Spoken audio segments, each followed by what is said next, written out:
Doorstep. She traded ambition for a ring, until he left her with nothing but a broken promise. Now, Lila's rebuilding from the ashes, and the last thing she needs is a tech tycoon who thinks he can buy her trust. But some fires are too hot to put out. Hello everyone, this is Drama Lab, let the story begin. The office fluorescent lights hummed as Lila stared at her computer, spreadsheet numbers blurring. 3 weeks since Marcus walked out, and she still caught herself reaching for her phone to text him when work hit a snag. Lila, Ms. Carter wants you, Jenny, the intern, chirped, too perky for 9 a.m. Lila nodded, pushing back her chair. The walk to the corner office felt endless, each step echoing. Ms. Carter, department head, sat behind her mahogany desk, red nails tapping papers. You skipped the promotion review again, she said, not looking up. Lila shifted. I'm getting married soon. Marcus and I agreed I'd step back to focus on the house. Ms. Carter finally glanced up, gray eyes sharp. When I hired you 4 years ago, you said you'd run this department by 30. What happened to that fire? Lila thought of Marcus's honeyed voice, why stress over a title when I can provide for us? She thought of her dulled reflection, the spark in her eyes fading. Plans change, she mumbled. Ms. Carter sighed, sliding a folder across. New AI project client list. They want someone aggressive. Prove me wrong, Lila. Prove you're not just waiting to be kept. That night, over takeout Thai, Lila told Marcus about the conversation.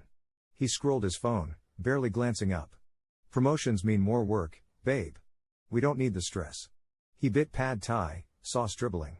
Besides, your salary's pocket change next to mine. Lila stared. When had he started talking like that? When had she stopped arguing? 2 months later, Marcus ended it in a downtown bistro. Chandelier light prismed across his face, we want different things. Lila thought of their down payment savings, wedding Pinterest boards, the way he'd traced her ring finger, soon. Different things? She dropped her fork. Or Sophia? Your client who texts at midnight? He flinched, then squared his shoulders. Sophia gets it. Driven, ambitious. Unlike me? She stood, chair scraping. I gave up promotions for you. Planned a life around us. He grabbed her wrist, she wrenched free. You're not the girl I fell for, he said quietly. That girl had fire. She left him there, lime on her tongue, chest burning. By the street, rain mixed with tears. Ms. Carter found Lila the next morning, hunched over her desk, red-eyed, reeking of coffee. Take the AI project, she said, sliding a fresh folder. Prove him wrong. Lila did. She worked until her eyes stung, weekends bleeding into weekdays. Jenny and Raj, interns on her team, stayed late, brainstorming over vending machine granola bars. They called themselves the underdogs, a joke that stopped being funny when they outperformed other teams. It was at a downtown coffee shop, nursing her third latte, that she saw him. Ethan Voss, tech mogul, face plastered on Vesper City billboards, sat in a black Aston Martin. Next to him, actress Clara Bennett, kissing him like a performance. Lila fumbled for her phone, snapping a photo before she thought. Gossip sites paid for this, maybe enough for rent, now that Marcus had moved out, taking half their savings. The car door opened. Ethan stepped out, tailored coat flaring, approaching her table. How much? He said, voice colder than the rain. Lila froze. Excuse me? For the photos. 10 grand to forget you saw anything? Her cheeks burned. I'm not a paparazzi. He raised an eyebrow. Then why take pictures? She deleted them, hands shaking. I'm an idiot. Sorry. He studied her, like memorizing her face. Not an idiot. Just desperate. She stood, grabbing her bag. Desperate enough to know better than take handouts from guys who think money fixes everything. They met again at a corporate gala.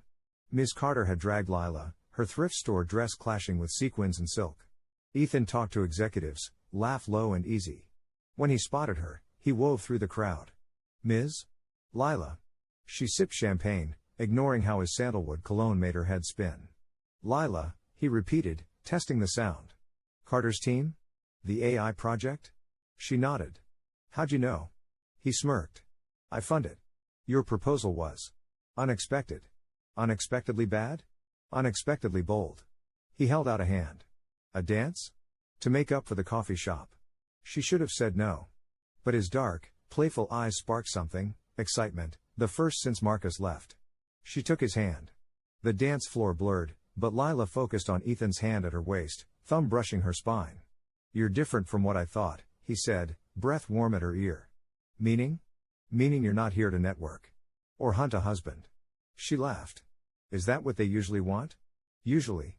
He spun her, dress flaring. But you're here to prove something. A commotion near the bar cut her off. Marcus, arms slung over Sophia, stared. Her diamond earrings glinted as she whispered. He laughed, loud and cruel. Ethan followed her gaze. Trouble? Ex-boyfriend, she muttered, pulling away. I should go. He caught her wrist, gentle. Stay. One more dance. She did. Later, when Marcus cornered her, Ethan appeared, arm over her shoulders. Everything okay, babe? He kissed her temple. Marcus's jaw tightened. We need to talk, Lila. Nothing to say, she said, voice wavering. Ethan stepped in front. She said no. Move along. Marcus left, but the damage stuck. Lila slipped outside to the balcony. The city stretched below, a sea of lights, and she felt small, small enough to disappear. A hand touched her shoulder. Ethan handed her whiskey. He doesn't deserve the power to hurt you. She sipped, the burn warming her chest. Easy for you to say. You're Ethan Voss. You don't get rejected. He leaned on the railing, moon outlining his profile. I get rejected plenty. Just not by people who matter. They talked till stars faded, his foster care childhood, her dad's main bookstore, grief as a physical ache. When he kissed her, it wasn't fireworks. It was quiet, like coming home. The next morning, Lila woke in his penthouse, sunlight through floor-to-ceiling windows. Ethan, shirtless, made coffee. Stay, he said, not turning. I'll make pancakes. She should have run. Men like Ethan didn't date women in Goodwill dresses, who cried over exes in gala bathrooms. But she stayed. They fell into a rhythm. He texted at 2 a.m. meet me on the roof, and she snuck out, scaling fire escapes in pajamas. He took her to fancy restaurants, she dragged him to food trucks, watching him grimace at a chili dog before another bite. But Marcus wasn't done. He showed up at her office, begging. I made a mistake. Sophia's nothing compared to you. Lila ignored him, but the team noticed. Raj caught her deleting his texts. You okay? He asked softly. She nodded, hands shaking. It climaxed at the project launch. Their AI hospital billing software wowed reviews. Ms. Carter clapped her back. I knew you had it. Then Marcus stumbled in, drunk, at the after-party. You think he loves you? He slurred, nodding at Ethan. He'll get bored. They always do. Ethan appeared, arm around her waist. Is this guy bothering you? Marcus lunged, but Ethan caught his fist. Leave, he said, low. Marcus left, shouting, he's using you. Everyone knows it. The room went silent. Lila pulled away, face hot.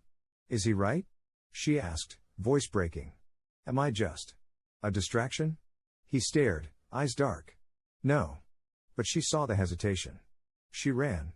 Lila buried herself in work, spreadsheets, client calls. Ethan texted, called, showed up at her apartment, but she ignored him. Better to end it before he tired. Then the emails came, anonymous, threatening, claiming she'd stolen AI code. The company launched an investigation. Ms. Carter pulled her in, face tight. I want to believe you, but I didn't do it, Lila said, voice thin. That night, an envelope appeared on her doorstep. Inside, a USB drive. She plugged it in, hands shaking. It was Marcus, admitting to the emails, to sabotaging her. Ethan answered her call instantly, like he'd waited. I'll handle it, he said. But she didn't let him.